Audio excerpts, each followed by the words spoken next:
स्वर्गाची राणी आश्रयदायी पाप्यांची आई तू मध्यस्थिनी उंचावी तो आम्ही जगामनी तुला आमची प्रेमळ आई आमची प्रेमळ आई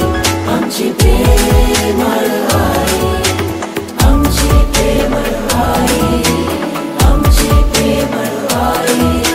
स्वर्गाची राणी आश्रयदायी पाप्यांची आई तू मध्यस्थिनी उंचावी तो आम्ही जगामनी तुला आमची प्रेमळ आई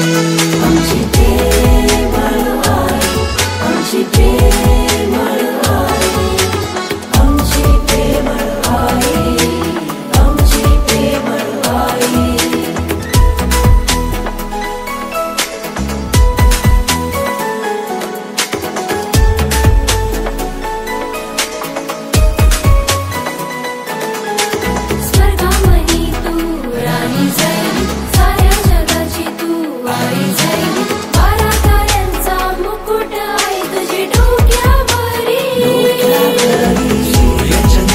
पायाखाली स्त्रियांमध्ये तू धन्य आई उंचावी तू आई जगामध्ये तुला आमची प्रेमळ आई आमची प्रेमळ